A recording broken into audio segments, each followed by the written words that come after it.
Saat ini jam menunjukkan pukul 3 dini hari. Itu tandanya kita harus obok-obok picup lagi. Loh, kok begadang bahas picup? Ya iyalah, semua demi AdSense. AdSense adalah segala-galanya. Iya, AdSense ya AdSense. Entar kalau lo sakit gimana? AdSense. Iya juga ya. Entar deh gua pikir-pikir lagi. Oke Bray, kali ini edisinya 20 Agustus. Tema kelam yang akan kita angkat kali ini adalah luka lama bersemi kembali. Indonesia sudah maju melangkah ke depan, sangat disegani dan sangat ditakuti oleh negara yang lain. Itu karena hal berikut. Pertama, Islam mayoritas terbesar di dunia. Dua, memiliki beraneka ragam budaya. 3. Memiliki bahasa pemersatu Nusantara NKRI, yakni bahasa Indonesia. 4. Negara yang memiliki paling banyak kepulauannya. 5. Indonesia merdeka, murni dari darah perjuangan para pahlawan. 6. Memiliki kekayaan alam yang luas, baik dari kelautan, perikanan, dan kehutanan. 7. Dari sisi moral kehidupan sosialnya yang masih tinggi, saling bahu-membahu membangun negara ini. Yang ke-8, negara yang terkenal paling ramah sedunia. Dan yang terakhir, nomor 9, berbeda-beda suku dan agama yang berdiri dalam Bhinneka Tunggal Ika tanpa perpecahan. Ya, itu tadi 9 ciri khas Indonesia yang nggak dimiliki oleh negara yang lain. Harusnya ente tuh bangga jadi warga negara Indonesia. Kayak gue bangga gitu loh. Julukan dari negara Eropa, negara Barat, negara Asia, dan negara Timur Tengah untuk Indonesia adalah singa macan Asia. Satu lagi kelebihan dan kemajuan Indonesia, yaitu negara yang seringkali macet lalu lintasnya. Kalau itu sih udah rahasia umum. 1000 kali ganti presiden pasti macet. Apakah bumi Indonesia ini mau didorong kualitasnya? Syarat agar disebut negara maju, begitu. Profesor-profesor di Indonesia mengatakan semua negara ini akan maju suatu hari nanti. Entah kapan itu akan terjadi, bermimpilah guys. Paling males saya kalau bawa-bawa agama. Belum pernah ke Cina ya Bray. Ingat ya, agama itu bukan komoditas. Negara maju itu adalah ketika segala potensi yang dimiliki negara berada tepat di depan masa depan bangsanya. Kalau negara cuma isinya mulut-mulut tak beraturan, alias masyarakat yang cuma ngebacot soal bisnis, padahal zong, itu jadi benalu bangsa nantinya. Faham? Ya, singkatnya adalah talk less do more, atau setidaknya talk more do much more. Tapi negara lain juga ada mafia ponzinya kok, yang emang ada, tapi pengikutnya nggak sebanyak kayak di Indonesia. Indonesia hanya kebanyakan penduduknya, sehingga terlihat banyak yang ikut Ponzi, bukan karena mereka suka Ponzi. Apalagi Indonesia termasuk banyak yang fanatik agama, terus dipakai buat kedok deh. Jadi moncer deh jualan Ponzinya. Banyakan mana sama Cina dan India, nggak pernah ke Cina ya Bray. Itu bukan sifat mayoritas kepada ulama yang ada di Indonesia. Ulama Indonesia juga ada yang diakui kehebatan iman dan Islamnya oleh negara lain. Mulai dulu sampai sekarang banyak yang diakui. Saya kan gak ngomongin ulama secara umum, tapi oknumnya Bray. Di sana mungkin ada kejahatan yang lebih besar daripada Ponzi. Kita hanya gak tahu aja. Atau hal itu sudah ditutup-tutupi dengan baik oleh pemerintah RRC. Kalau ngomong itu yang pas Bray. Orang ngomong bisnis dibahasnya bisnis. Ngomong iptek, bahasnya iptek. Ngomongin agama, baru bicara agama. Lah model kayak kamu. Ngomongin apapun nyautinnya pakai agama. Kan geblek. Indonesia saat ini termasuk negara aman dari konflik dan kekacauan. Semua negara udah tahu ini. Banggalah jadi NKRI. Bravo, bravo, bravo. Mau bangga tapi banyak sampah-sampah pemain money game. Bray Bokerman, singa sama macan jangan digandeng dan dipisah. Sudah beda spesies kali. Jadi singa apa macan Asia, ini Indonesia itu. Iya sih, tapi kebaikannya masih banyak. Kayaknya singa Asia ya. Temanya kan soal money game. Sekalian aja dibahas pembersih Ponzi-nya gitu. Nah, cocok tuh kalau sampah. Berarti pas kalau ngomongin kebusukan promotor money game Ponzi, kan si Geblek Sukirman balik bawa-bawa nama Tuhan. Dan sekarang sudah dihapus.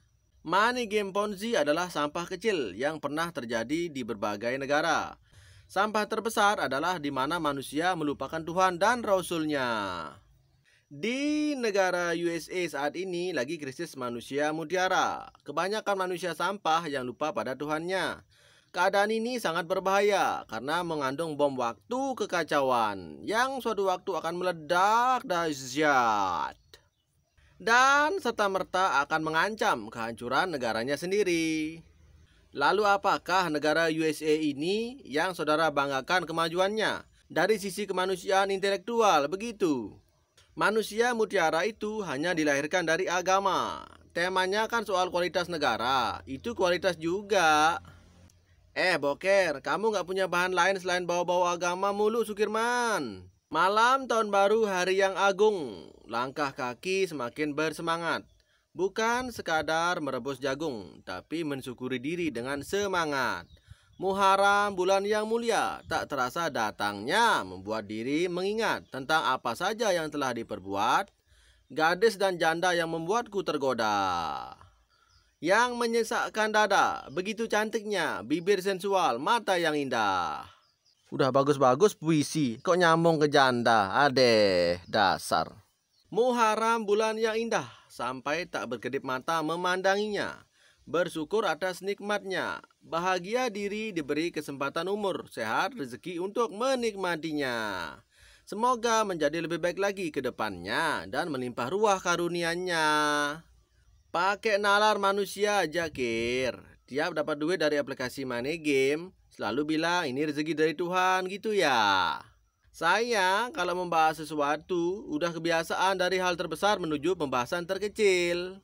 Yang saya maksud pembahasan terkecil adalah ada yang hendak hidup di bulan melalui mimpinya di siang bolong.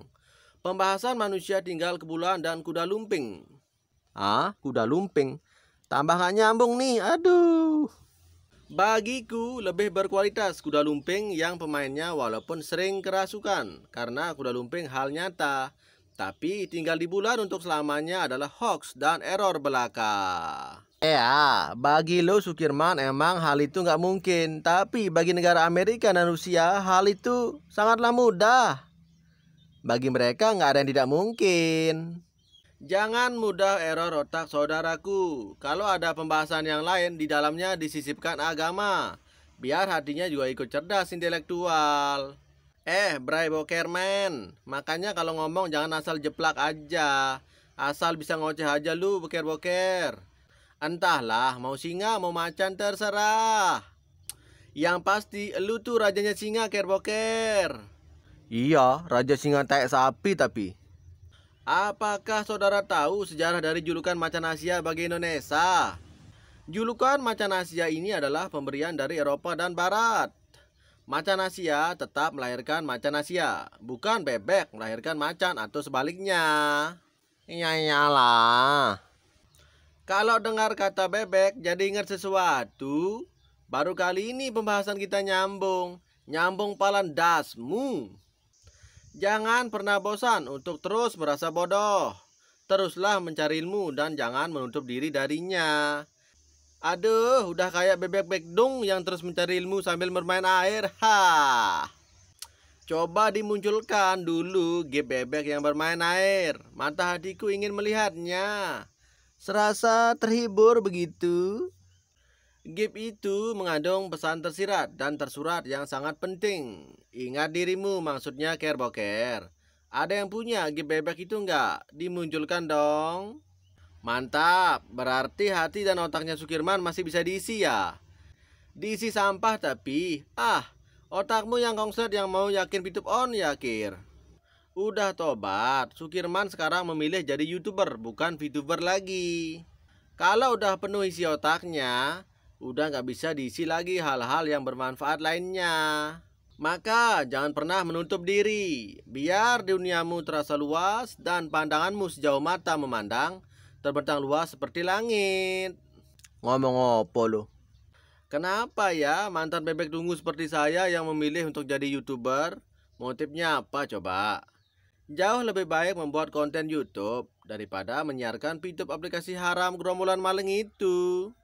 Selama pekerjaan itu halal, saya dukung 1000%. Memanfaatkan bahan yang ada untuk menuai hasilnya suatu hari nanti. Pak Indarto suaranya bagus, sangat cocok sekali untuk edukasi YouTube. Meniru pembahasan orang lain itu nggak masalah, Bray. Atau menyampaikan ulang apa yang pernah disampaikan orang lain. Siapa tahu bisa lebih menarik caranya memberikan edukasi. Contoh edukasi yang ditiru dan penyampaian edukasinya yang keren dengan ciri khas pribadi masing-masing. Itu adalah edukasi cara agar HP tidak lemot meskipun ribuan grup. Cara bisa ditiru tapi rezeki nggak bisa ditiru. Catat, karena ini dalam ranahnya Tuhan. Edukasi ini terlihat sepele, tapi percayalah, usahamu nggak akan sia-sia, bre. Usaha tidak mengkhianati hasil, tapi tidak semudah itu, Ferguson.